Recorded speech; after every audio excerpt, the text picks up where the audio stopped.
You will fall in love with me. You will take me away from this place.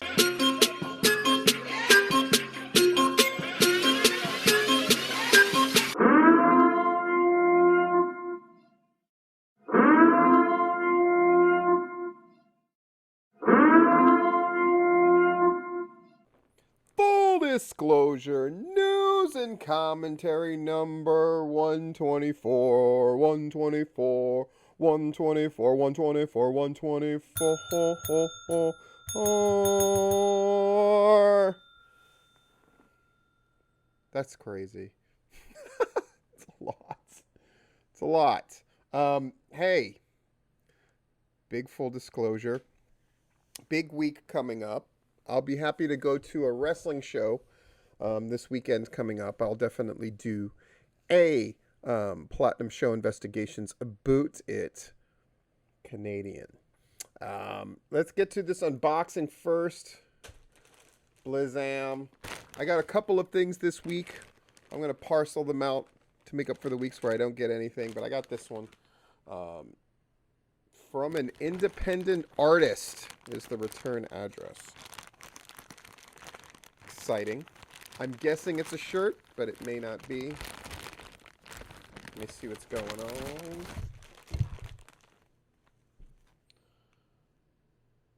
Oh, that's a nice note. Just a little handwritten note. They didn't sign it, though. Just something saying, your last full disclosure made me think of this, so I'm sending it to you. Show it to you same time I see it. 1, 2, 3. Bam. Oh, snap. It's the one of my favorite comic covers of all time, and they got it on a green shirt. That is, dude, that is righteous. I love that.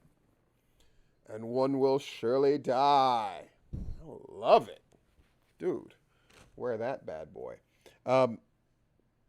Let's talk about it. So Southern Fried, Larry finally put up a report, gwhnewsandnotes.blogspot.com, about that show.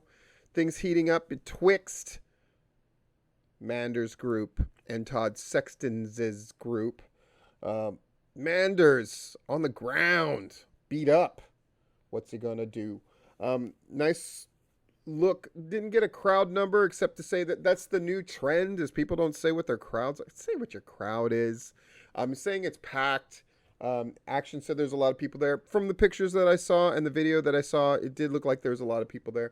I thought it was cool that, AC Mack not only won the SCI, but won his match. I thought it was a little, this is just me, and I'm sure Matt Griffin and whoever can explain it to me, but to have their futures winner lose, I thought was a little odd. Just an odd choice to me. Just saying what I'm thinking, just seeing what I feel. Pro South is on a hiatus for quite some time. So the last thing that happened, according to the people who watch that show, is Tyler Culprit busting a cap in his ass. So Tyler, you're a bad man. You're a bad man. APW drew 63. PCW drew 70, and couldn't be prouder. That match between Matt Hankins and Butch Herr looked absolutely ridiculous, unbelievable, pulling teeth out of people's mouths for real. Like, there's so much PCW lore that went into that match, and then they exceeded it, in my opinion, in the course of the match. And of course, Naja and Nick Halen knocking it down. So now they're going to settle it with a 2 out of 3 falls in their best of 7. Insane. That is all great stuff. Viral, though. Let's not bury the lead. Viral, roaring back in their building, back in the building that they like. A lot of big matches, lots of big stuff happening. New champions, new tag champions. Congratulations to everybody involved. Sean Legacy, their new champion. He won a 2 out of 3 falls match. I didn't get the gist from Charles' write-up. There's no way all 3 falls ended in a roll-up. right? I think that's just the way Charles was describing it. But it sounded like it was a knockdown, drag out, great match. And of course, All Star Special. I got to say this too, looking at that picture. William Huckabee, I don't know this for a fact, but I'm just going to say I'm pretty sure this is true. William Huckabee has definitely lost weight. I thought he looked really good in that picture that he had. And then Hold My Beer Hansen apparently got his nose busted. It did. Quick rant. This is something I've noticed in all levels of the game, and I'm not saying this that Hold My Beer Hansen didn't do this, but I've noticed this a lot lately. What the fuck, pro wrestlers? Turn your head, put your goddamn hands up on shit when you can. I'm not saying that that's why Hansen got his nose busted. I'm not saying that at all. I'm just saying something I've noticed recently is what's up with these people taking drop kicks to the fucking face flush and all these other hits flush? Turn your head, put your fucking hand up. At the very least, turn your head. There is no honor in I got decked in the fucking face and got fucked up. That's stupid. That is stupid. Protect your motherfucking grill. Protect your goddamn face. This is coming from a generation where we were dumb and did unprotected chair shots and putting your hands up was considered pussy. That was dumb as fuck.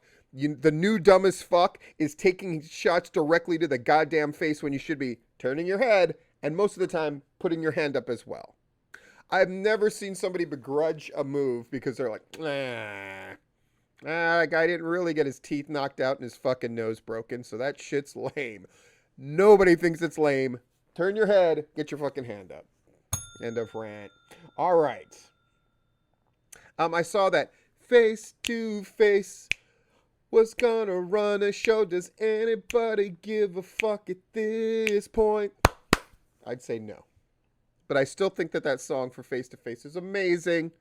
They have my permission to use it, Richard or whoever it is, Dick, whoever's running that thing, without Simon Sermon in the school. And I would love to get a report on that face-to-face show that's happening soon. I do miss a car wreck. A car wreck happened, but certainly not in the state of Georgia.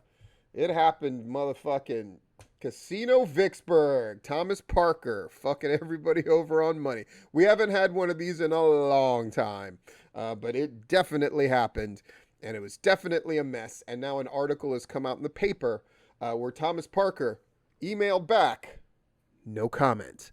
And then to somebody else, he responded, everyone's going to get paid within 72 hours. It looked like it was just a fucked up thing. I mean, I gotta say, I got traumatic flashbacks when I had heard that what was told to everybody was, we've got TV, you got to get there early for the TV. Bunch of people got there mad early, nothing to be found. The ring didn't get set up until right before. Everybody was having to bust their ass. And then a bunch of wrestlers, some of whom wrestled twice, trying to make it happen. And then a lot of them just didn't get paid out of it. And it's a fucked up situation. And Thomas Parker's garbage and all the rest of it. But I'm sure Sting will be there. So Viral, the videos, I mean, this is just me reading reports and summaries, but like the idea of a whole bunch of people shooting videos, basically congratulating them for making 5 years, 5 fucking years, Jesus H. Even with COVID stuff, like it's great. They've been around 5 years. That's a really cool idea, I think. And it went well. So they drew 257. KLT, easy as 1, 2, 3, with now their higher ticket prices. I gotta say, between Caleb Kitchens and Joshua Hancock making sure I'm tagged in all of this shit and sending me pictures to make sure people know that it was a packed crowd, and the packed crowd, 257 is a great fucking number. I mean, when you more than double the last show that you did, now granted it was in that bar with the fucking Confederate flag and all that weirdness, they're back in their spot, 257, they've got to be happy. Great.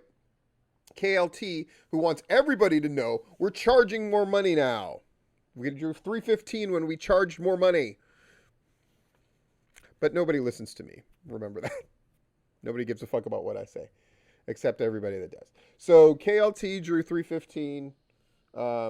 Good stuff. Southern Violence, though. This is the number that I think, I'm going to explain why this number matters. So 247 in Monroe, outside.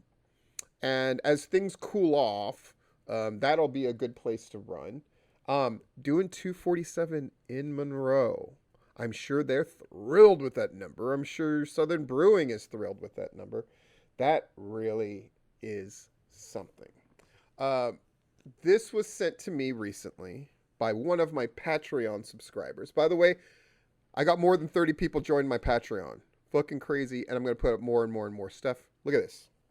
He was, but I've been reading his show reports before I'd ever come to Cornelia. Ali was a bitch. The internet was much smaller in the 90s, and there was not a lot of people writing about wrestling, at least nothing good. If somebody said Ali's a bitch, I'm about to come down that crowd and whip somebody's punk ass. Don't you dare!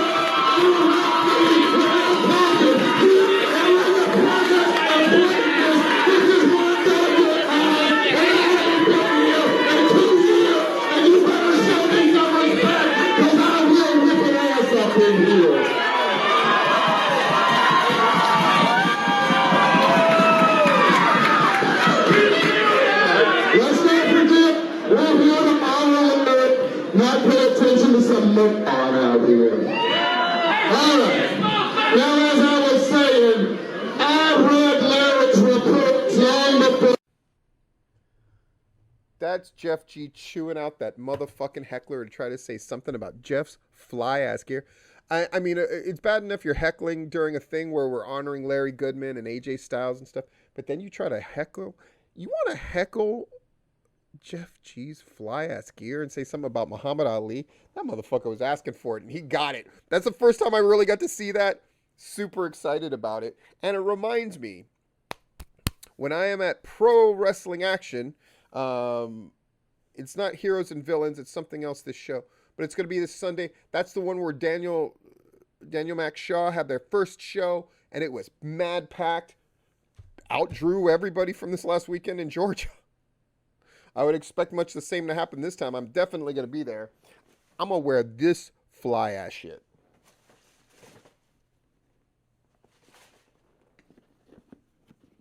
Gifted to me.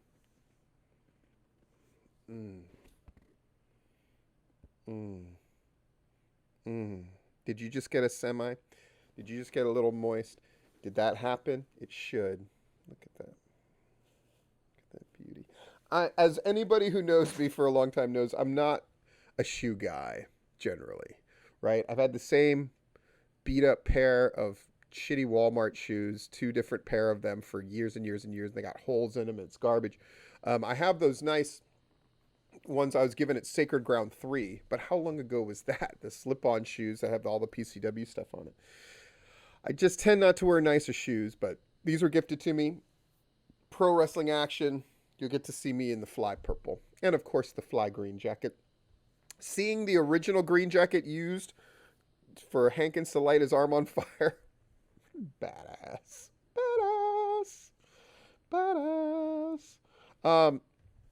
Cool. Look at this dope shit.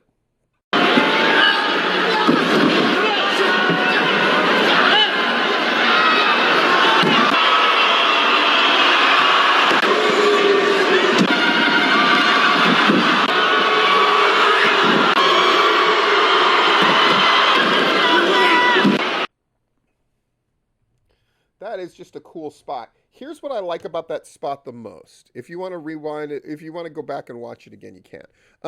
You know what I like about it the most? This is another rant. Just turn your head, put your hand up on fucking drop kicks and shit flying at your face. Gay jokes aside.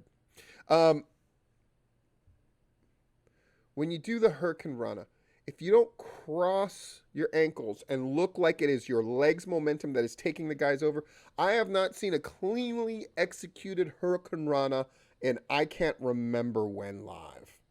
I expect it at Pro Wrestling Action this weekend. If somebody does a Hurricane Rana, I want to see it cleanly executed. I mean, boom, and it's actually them taking them over and then the guy takes a clean bump like the dude did in this last one. That's called, in Lucha, it's called being the base for the move. And the guy... Of course, the guy who's jumping from rope to rope to rope and doing the move is incredible, but the guy taking the move is just as incredible and did a great job as a base. I expect everybody else to do that too. Bang, bang, bang, end of rant. Cool. recently this stuff has come up about legacy. Because, Ric Flair, people are like, oh, Ric Flair doing that spot at AAA or whatever, it's ruining his legacy, ruining his legacy. Look, a good friend of mine pointed out something, and it's absolutely true, and he insisted that I talk about it, so I'm going to talk about it, which is legacy is about what people say after you are done doing what you're doing or dead, right? And honestly, are people going to be talking about this AAA spot that Ric Flair did after he's dead? No. They're going to talk about all kinds of things, right? But not that. There's idea of a legacy, right, is important. And you don't build okay. When you look at the people who have passed recently, right? Bobby Eaton, who people think the world of. But let's be honest about something. The fanfare for Bobby Eaton really wasn't there. It's because part of legacy is really about personality. And Bobby Eaton is a gentleman and a really great guy. But we are in a business, in the wrestling business, that rewards extroverts, personalities, and stories that you can tell on the side. And whenever Jim Cornette tends to tell stories about the Midnight Express, it's about Dennis Condrey's smart acidness. It's about Stan Lane's fuck the worldedness. And generally what people say about Bobby Eaton is he's a really nice guy. And he's actually funny if you get to know him. Do I think that's fair? No. I think Bobby Eaton should be recognized as something bigger and better and bolder. But here's another part of his legacy, right? What if that guy never met Jim Cornette? It shows the importance of a good talker and a good manager. So I hope the managers out there in Georgia keep fighting the good fight. Because Tank is great. Tank with Dan is legacy setting shit for both of them. Logan Chase, what I want for him is to establish a real legacy now. I saw that he's going to be commissioner at Renegade Championship Wrestling. Correct me if I'm wrong on that. And the stuff that he's doing with All-Star Special has been really significant and put him on the map once again. Now I want him to do some promos that set the legacy. That is my challenge to Logan Chase. As for Matt Hankins, he went 26 minutes with Bill the Butcher in a match where he bled buckets, lit his arm on fire, and went way longer than anyone expected him to, and looked awesome doing it, and continues to put out the best videos going and the best promos going as a regular thing. Matt Hankins, in short order, is assuring his legacy. You know? Jody Hamilton. A lot of people messaged me about the Jody Hamilton impersonation that I did. When I think of Jody Hamilton, like lots of people have personal stories with him and encounters with him, and I didn't really have all that. What I had was, at one point, the same person had kind of was culling all these podcasts from this. So it would have the Bolins, it would have Jim Cornette, and it had Bill Behrens, who would break down quarter-hour rating segments from TNA, talking about that. But then you had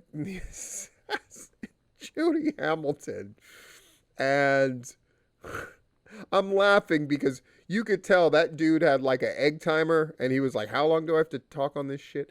And you could tell he brought a phone. I tried to acquire like a telephone just so I could get the full effect, because it was clear he would just like call this shit in, right? All I got is my cell phone. I don't have, but in honor of Jody Hamilton, if I can find a frickin' phone at a thrift store, I'm going to buy one so you can get the full effect.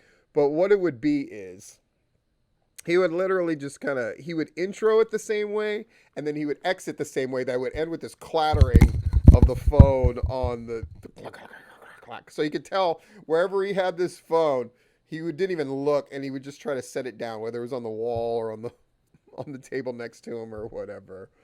And when I think of Jody Hamilton, that's what I think of. And it would go like, hey everybody, this is Assassin Jody Hamilton, and you know these guys, man. And it made me think of Rampage now that we're going to do Rampage Rewind, man. It's coming up in a month, right? And he would talk about his encounters with Rampage, and whether it was making fun of, these marks, man. This guy, he thought he was a great booker, and so he got himself a trophy so he could declare himself the greatest booker or whatever. And man, it was just, I mean, that was pathetic, man. I mean, he thought the boys would be impressed, but they knew, man, this guy's just a mark for himself. Anyway, this is Assassin Jody Hamilton. Goodbye. And then phone on the microphone. Fucking, what a character. If somebody wants to buy me an assassin mask, I will definitely put that shit on and cut the fucking Jody Hamilton promo upon request. I got a lot of videos coming up. I got a lot of stuff happening at the end of the month, video game wise, that I've been prepping for. And I started a Vimeo account so I could do different kind of videos where I wouldn't have to worry about copyright shit, and I could throw it up on my Patreon. So I gathered my WrestleMania DVD collection for where I had it in storage. So I'm going to start looking at and commenting on what is considered to be the best WrestleMania match from each one individually. So look for that as well. Commentary. Lots of people have said this recently, but I just wanted to put a fine point on it. That pro wrestling on the national level, certainly on the local level in Georgia, there's so many things that are going so well, and it's such a great thing. And it's really wonderful to see. We're also seeing signs of certain groups, for different reasons, not running anymore. And I think that that's good, or at least taking a break. I think that's good as well. But on the national scene, I don't think people really have a sense of what an incredible time we live in. So I just wanted to highlight that. So you had Kenny Omega, who's the Impact / TNA champion, the AEW champion, and the Impact champion, lose the Impact title to a former TNA Impact star, Christian, on an AEW show, which means Christian will now do the Impact show. You had Kenny Omega defending his AAA title in Mexico against Andrade, with Ric Flair in his corner and Charlotte Flair there in the locker room attending, instead of being in Charlotte for the WWE Super Show in Charlotte. What the fuck is going on? But it's certainly intriguing. You have AEW, who has sold out 2 huge shows bookended in Chicago. They're running 5 shows in Chicago, which will likely all be sold out.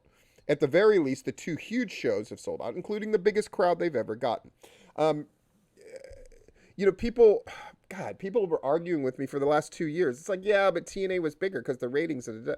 One, TNA was drawing about between 1.1 and 1.4 million, when WWE was drawing between 3 and 4. Now WWE is drawing 1.8 on a Monday night, and SmackDown hovers around the 2. Sometimes they get 2.5 mil like they just did, but don't expect that to last, but it might, right?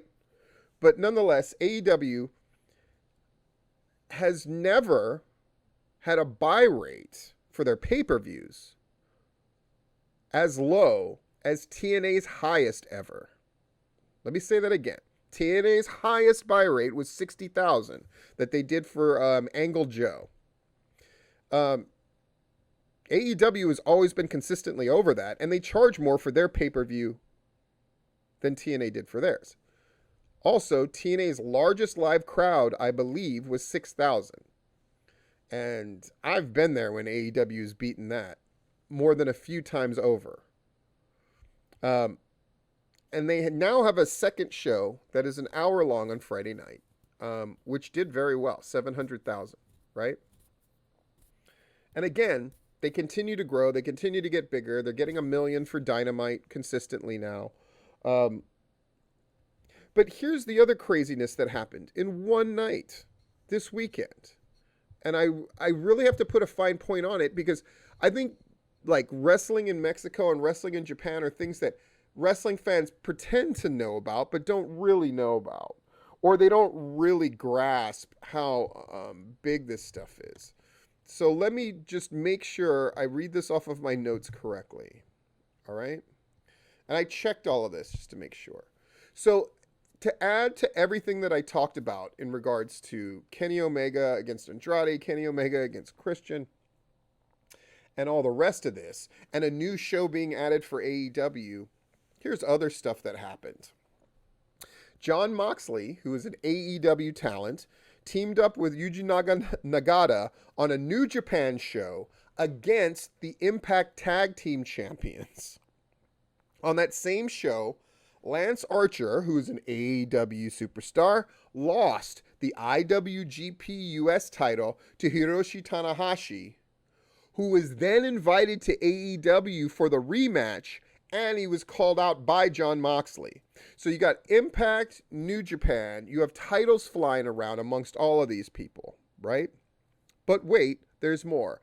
Deonna Purrazzo, who is the Impact Wrestling Women's Champion, who is going to appear on the NWA All Women's show to defend against Melina, and who just defended against Thunder Rosa at the pay-per-view, who's with AEW, once NWA. What? Deonna Purrazzo of Impact Wrestling won the women's championship on that AAA show.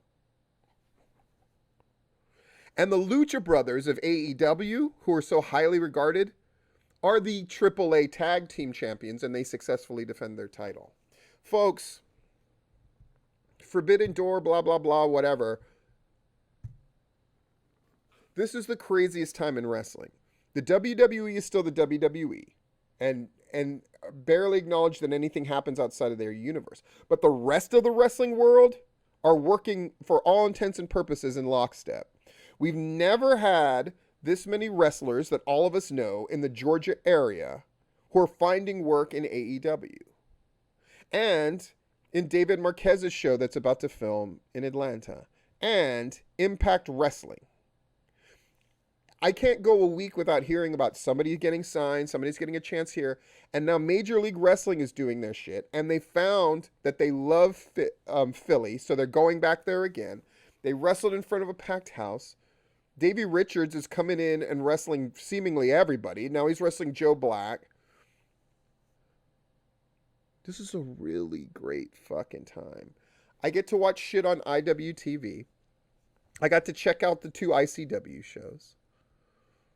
I'm checking out shows in Florida, and hopefully we'll get back to Georgia. I'll be there for sure September 25th. IWE just put tickets on sale, and they drew at their last show, their biggest crowd they've ever drawn at 286. They're going for well over 300 this time.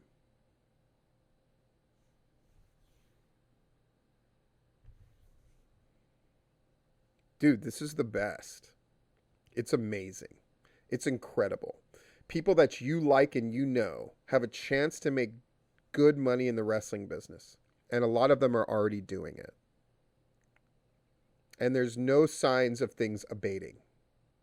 And AAA and New Japan and AEW and NWA and Impact Wrestling are working together. And it is clearly legitimate. And people want to nitpick and say, well, yeah, but who's making money? Motherfuckers, what the fuck do you want? You get your WWE shows, and whatever happens with NXT is going to happen with NXT. It's whatever. Just know the next takeover, at the very least, is going to be amazing. Is it not? Is this next takeover, which is happening on Sunday after SummerSlam, which is fucking weird, but that's whatever. Is that not amazing? Is that takeover not amazing? Of course it is. And yes, there's still like fallout from COVID and all this other stuff, and we're going to see what's going to happen with all that stuff. But nonetheless, COVID happened, shut the world down. Wrestling never stopped. And now independent wrestling and the rest of it are right back in the swing. And all of these guys are working together. And the WWE is stronger and making more money than it's ever made. And being pushed artistically. And people are tribing up and acting like assholes because wrestling fans, my God. I get it. You can never be happy. But I said this well before COVID. I said, fucking enjoy this shit because you never know. And then fucking COVID happened. Something that's people have been pointing out to me recently. Well, I'm saying it again. This shit's amazing. Amazing. I never thought I would have seen most of this happening in my lifetime, but it's happening now. And you have wrestlers with the opportunity on the Georgia indie level alone to work any number of shows that are all actively competing to be promotions of the year and are bold about saying it and are going at each other. This is what we want.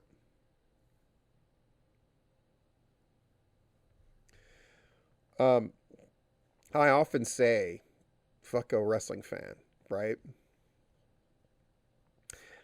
I'll say this. If you can't get behind what's going on right now and you're a wrestling fan, fuck you twice and die. Because this is amazing stuff. And you have a series about an independent wrestling show in Georgia in that Heels show. Do you know when I was growing up, we fucking clung to anything about wrestling, no matter what it was. We thought that was amazing. Now you have series about it. There is 2 wrestling shows almost every day of the week. Like, I have to look at Raw. I choose to do it, of course, but I look at Raw and I look at, let me just lay it out for you. And you have 11 matches tonight on AEW Dark Elevation. Tomorrow night, you're going to have Impact Wrestling with, their women's champion, who's now women's champion at AAA as well as Impact. And their tag champions who just wrestled against... It's so fucking crazy. You realize how amazing this is? It's amazing.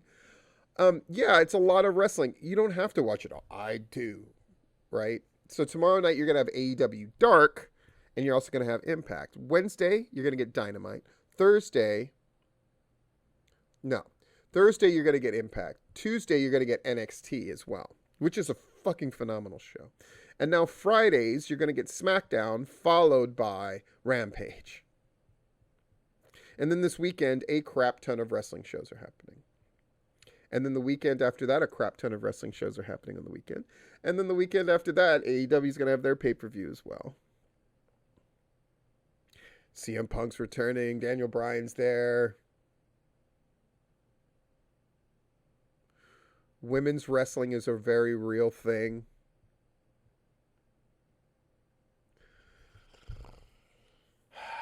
We are in a time of plenty, and that doesn't mean it can't get better, and that doesn't mean we shouldn't demand that it gets better. But hell, I mean, think about this. When I started PCW, part of my thing was we were going to run shows all the time. We're going to run shows on Tuesday, every Friday, and then once a month at a bigger venue, and then other gigs if I could get them. And part of that was the guys that I was training, I'm like, there aren't enough spots on enough good shows, by my estimation, to get on, right? To get on Anarchy was very difficult back then, right? To get on something like a Rampage seemed unfathomable for the guys that I had just trained. So I'm like, I'm just going to run so many fucking shows. They can cut their teeth and really learn their shit here. And then people will see them and then start booking them everywhere. And that ended up happening. Now, the fact that I can do top 10 promotions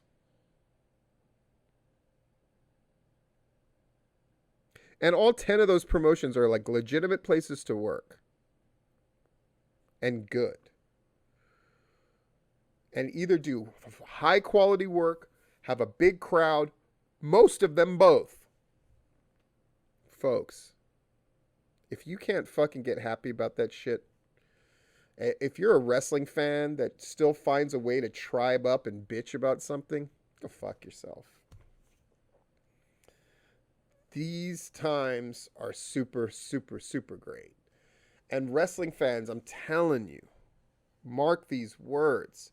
You keep bitching and you keep doing your part on Twitter and wherever else to try to keep mudding the waters and sullying everything and not taking a second to be grateful or appreciate. And I don't mean lip service bullshit. I mean appreciate how good shit is right now. I'm telling you, wrestling fans, one will surely die. You will start losing these things that are so great by your general fucking shitty attitude. The shit is easy in a lot of ways in wrestling, but in a way it's not, is it? And I think people are finding that out. Oh, shit. And the fact that there are so many viable promotions in Georgia and Florida and on the national scene. And for the most part, you got the WWE world and you got the rest of the world. And for once, neither one of them is weak. And this other one, everybody's working together. In fact, Ring of Honor looks like they're in the danger of being obsolete because they won't fucking join. But something tells me they may end up doing that because it behooves them to do it. And it's great when I get to hear commentators talk about somebody's indie career or what they're doing in other major promotions. This is the wonderful time. So please learn to appreciate it. Just as I've clamored for people to appreciate Georgia wrestling history, you're getting fucking reports all over the place, all the news, etc., etc., etc., and the podcasts, and all the rest of it, and the YouTube shit. Shit is awesome. Doesn't mean it can't be better, but it does mean, wrestling fans, fix your fucking attitude. Because the number one thing that makes things shitty right now is the fucking stupid fucking wrestling fan. Because everything else, by my estimation, is going pretty well. This has been Full Disclosure.